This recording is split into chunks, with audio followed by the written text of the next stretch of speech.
اوس مې هم د زړه درمان یې لکه وې ګرانه هومره په ما ګران یې لکه وې د وصال ارمانه کوږ دی لکه دال کړم ته اوس هم هغسې ځوان یې لکه وې. بسم الله الرحمن الرحیم. السلام علیکم ورحمت الله تعالی وبرکاتہ. ستاسو ورور ستاسو ملګری آباد خان افریدي مخاطب یما نن د سب ډیویژن حسنخیل بوړه علاقې کې د محترم مشر تره تماش افریدي صاحب په خوا کې ناست یمه.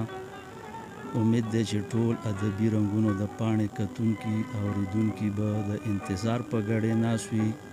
زه د ادبي رنګونو د پاڼې پروګرام کې محترم مشر تره تماش افریدي ته هرکلی وایم.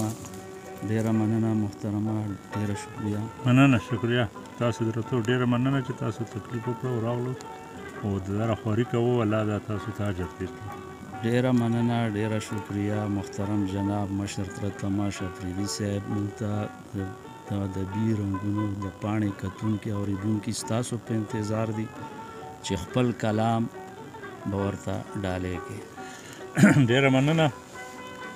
زه تا یو ځل بیا د تاسو د ادبي رنګونو پاڼې ډیره مننه کوم چې تاسو ما غوندې کې نچیز ته هم راغلو او ما سره کېناستو او انشاءالله چې بالکل به سره یو غزل شامل کړم.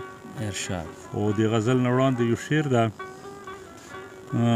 زه هم نواب د خپلې سالې یمه، زه هم نواب د خپلې سالې یمه، ستا که په سر کې د خانۍ نشه ده. او بل شعر ده چې ستا که په تور اوربل کې سپین ولګېد، ستا که په تور اوربل کې سپین ولګېد، ما نه هم کوزه د ځوانۍ نشه ده. او دا یو مات غزل د تاسو د خوښې دپاره چې ما د دې انتخاب وکړه. ارشاد. غزل دا. خپې ابله هم یم لار ازغنه هم ده، خپې ابله هم یم لار ازغنه هم ده، خو ستا د دید خو ستا دیدن د زړه غوښتنه هم ده. ډېر ښه.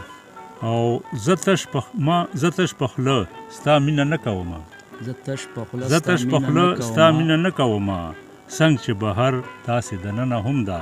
ډېر ښه. او شعر ده چې یوه واده یې هم تر سره نه کړه، یوه واده یې هم تر سره نه کړه، ښکلې خدا خو دروغجنه هم ده. مننه. یوه واده یې هم تر سره نه کړه، ښکلې خدا خو دروغجنه هم ده. او زه د ازغو په چم کې ژوند کومه، زه د ازغو په چم کې ژوند کومه، او ګریوان مې سیرې دی لمنه هم ده. او شعر ده چې د ارمانونو مې قاتله ده، خو